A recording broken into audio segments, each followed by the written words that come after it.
porque seguramente el conflicto se va a terminar resolviendo, como se han resuelto todos los conflictos.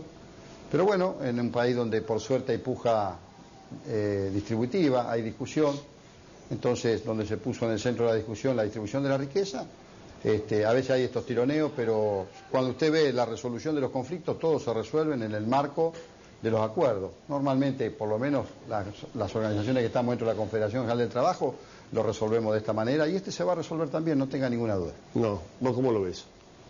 Bueno, yo recuerdo que en la campaña del 2007 había muchos que nos preguntaban si llegan al gobierno cómo van a controlar a Moyano. Me imagino que estarán muy contentos, porque si lo siguen controlando así a Moyano se va a quedar con todo el país.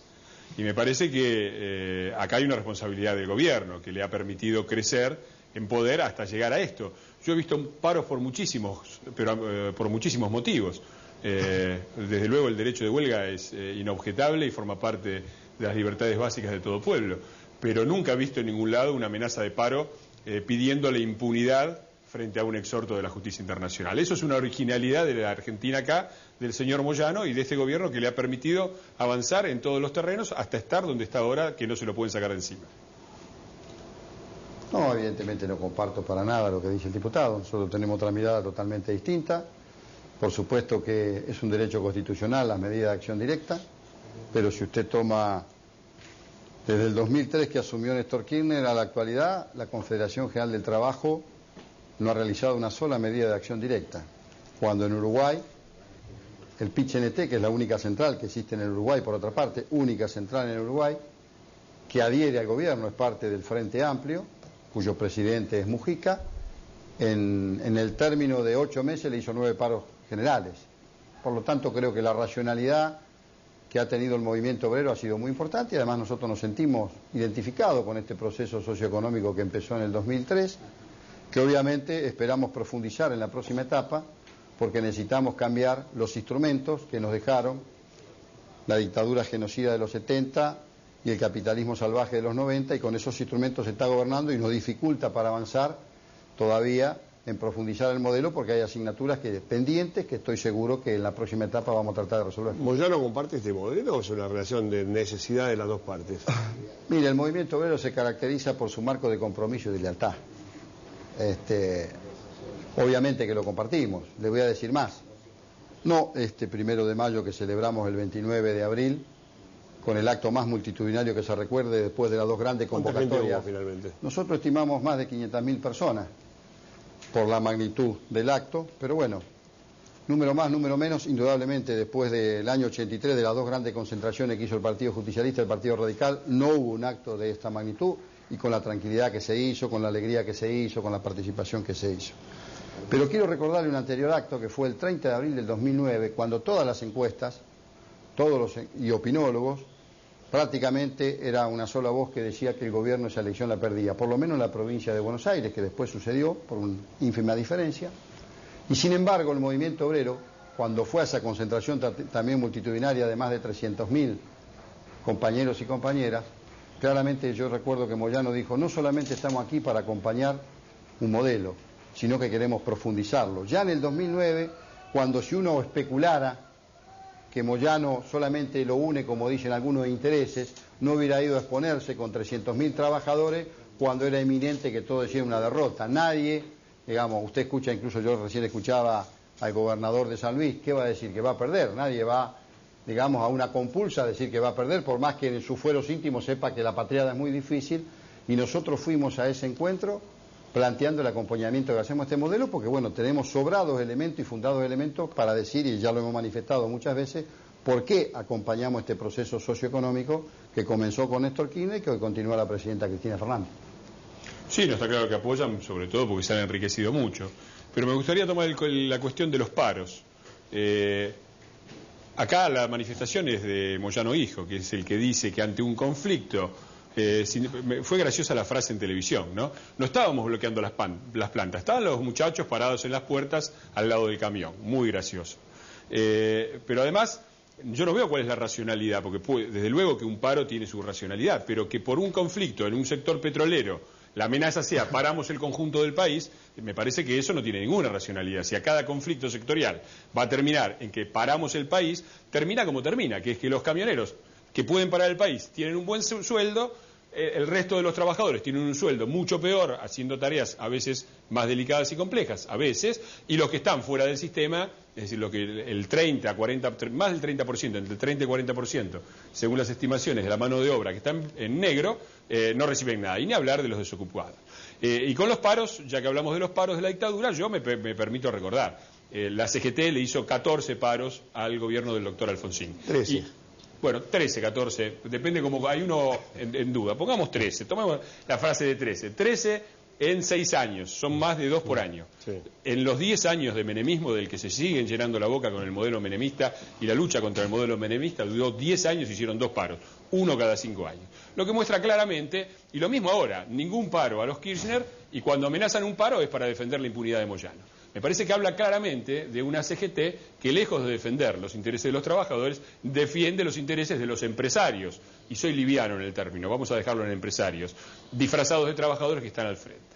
Y con respecto a los opinólogos, acá voy a estar de acuerdo con Plaini. Es cierto que los opinólogos decían en el 2009 que este gobierno perdía las elecciones por ahí y que no tenía... Es decir, ahora son los mismos opinólogos que ahora dicen que Cristina ya ganó. Se van a equivocar de nuevo. Eso también me parece que no está de acuerdo Plaini, pero comparto con él la desconfianza con respecto a la forma en que se hacen las encuestas. Bueno, la verdad que yo soy un hombre que provengo del movimiento obrero, que estoy convencido de lo que defiendo, que lo demuestro cada día, que rindo cuenta ante mis afiliados, ante quienes represento, que llegué al Parlamento Obrero, al Parlamento Nacional desde el Parlamento Obrero de la CGT, y la verdad pensé que yo me iba a encontrar con una Cámara de Diputados con un nivel de debate superior.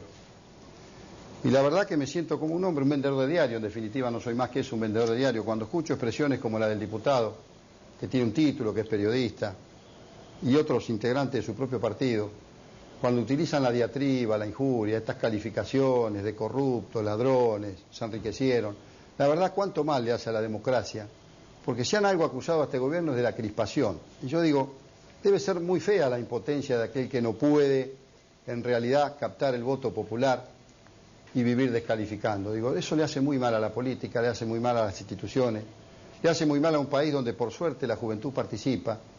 Entonces, me parece que sería muy importante que elevemos el nivel de la discusión, sobre todo en el Parlamento Nacional, donde pasaron tantos hombres con tanto prestigio. Yo invito siempre lo mismo, cuando generaliza, mire, yo tengo mi declaración jurada ahí arriba, los invito a muchas de estas personas que descalifican a que comparemos declaraciones juradas. Realmente me parece que habla por sí solo esta cuestión de... Claramente queda definido que hay un odio encendrado contra el sindicalismo, hay una carga de prejuicios tan grande que le hace mucho mal. Porque en definitiva Perón decía una frase que era, como todo lo que decía Perón, tan inteligente. Decía, miren, las organizaciones sindicales son como la familia, de carácter permanente. Y nosotros, la historia del movimiento obrero es muy rica, ha dado muchos mártires.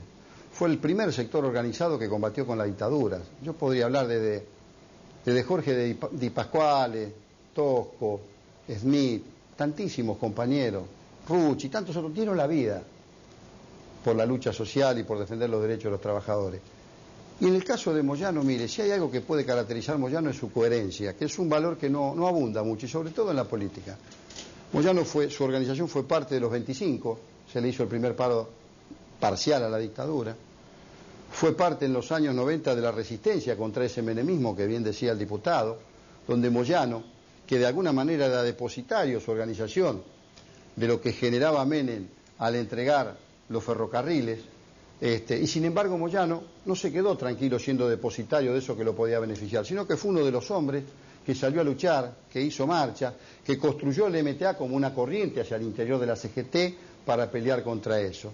Después fue secretario general de la CGT. Si hay algo que lo valora Moyano es su coherencia. Si hay algo que trasciende al propio Moyano es el grado de representación que tiene. Mire, yo recién vengo de la sociedad rural, donde en el ámbito ese, en la sala José Hernández, se hizo la presentación del libro de Aníbal Fernández, Sonceras y otras hierbas. Y era impactante porque nosotros entramos por la puerta principal y ahí no estaban solamente los trabajadores, había sectores medios, había gente, y caminamos como llano alrededor de 300 metros. Yo me hubiera gustado que todos estos diputados y todos estos actores políticos que descalifican, que lo tratan a Moyano y todas las cosas, hubieran estado ahí observando la adhesión que inspira a Moyano. ¿No será que están muy preocupados porque Moyano trascendió las fronteras sindicales y se ha convertido realmente en un referente político nacional? Por eso lo estigmatizan y lo demonizan tanto, porque en definitiva Moyano no está imputado en ninguna causa, no ha sido citado en ninguna causa, y además, con respecto a todos los que hablan de los medicamentos, no hay un solo damnificado. La obra social de él está imputada. Pero no hay un solo damnificado. No, por eso digo, pero Moyano para hablar no ha sido, correctamente no. La obra social de él ha sido observada, se le ha pedido información, le han hecho un oficio como a 54 horas además, pero mire, pero no hay. Moyano no ha sido citado a declarar en ninguna causa, ni tampoco... Tiene razón. Él es el presidente de la obra social. Claro, pero la obra social está investigada. Mire, sí, como tantas otras. Como por eso digo, pero para eso, solo era una corrección legal nada más. Pero está bien, yo le quiero decir esto, mire. Sí. Ojalá cuanto antes la justicia actúe mejor. Y ojalá que algún día le pregunten a la ex ministra de Salud, Graciela Ocaña, por qué tomó 2 resoluciones que nunca todavía vi que le explicara, ningún periodista le preguntara. ¿Por qué sacó la resolución 43 del 2010 cuando sacó del registro a los profesionales farmacéuticos del registro de la Superintendencia de Salud? ¿Y por qué firmó la resolución 1144 del 2009 donde incorporó a las droguerías como prestadores y como agentes de la superintendencia? Algún día que se lo pregunten. Bueno, yo la verdad tengo la obligación de ser subjetivo. No, lo hablamos eso una vez. Bueno, tengo que ir cerrando, muchachos, pero por favor. Sí, no, yo lo primero es que lo que le hace mal a la democracia es tener tanta corrupción, tanto en su clase política, encabezada por una presidenta y una serie de dirigentes que no pueden explicar la fortuna que tienen, que han decuplicado sus fortunas, la declarada, mientras ejercían el poder. Lo que le hace mal a la democracia es tener una clase de empresarios con prácticas mafiosas encaramados al frente de la CGT y de muchos sindicatos que no reconocen la democracia sindical. Lo que le hace mal a la democracia es que el kirchnerismo prometió, cuando llegó al poder, Néstor Kirchner dijo que le iba a dar el reconocimiento a la CTA y que iba a abrir un proceso de democratización sindical que todavía estamos esperando, con recomendaciones de la propia Organización Internacional del Trabajo, la OIT, llamándole la atención al gobierno por un modelo sindical que ha producido solamente corrupción y relego de los intereses de los trabajos. Y con respecto a la dictadura y al menemismo, yo repito, lucharon todos muchos, pero le hicieron 13 paros, 13 a Alfonsín, 2 a Menem. Y la dictadura, yo conozco muy de cerca el proceso, y es cierto que la clase trabajadora argentina, junto con las madres de Plaza de Mayo, fueron la vanguardia de la resistencia a la dictadura. Por eso, quienes nos acercamos en ese momento difícil a esos sectores, sabemos que los trabajadores lucharon contra la dictadura, la burocracia sindical no luchó. Y en muchos casos, bien documentados, fue la propia dirigencia sindical la que entregó los datos de los compañeros de las organizaciones, de las comisiones internas combativas, para que se los llevaran a los mataderos. En Mercedes-Benz fue uno de los casos, pero hubo muchos casos en que la propia burocracia sindical entregó a quienes consideraban sus enemigos, porque eran direcciones de izquierda, combativas, trotskistas, etcétera. Infinidad de casos. Cuando yo comencé a militar en derechos humanos en el año 81, la CGT no tenía una sola comisión, no tenía comisión de derechos humanos.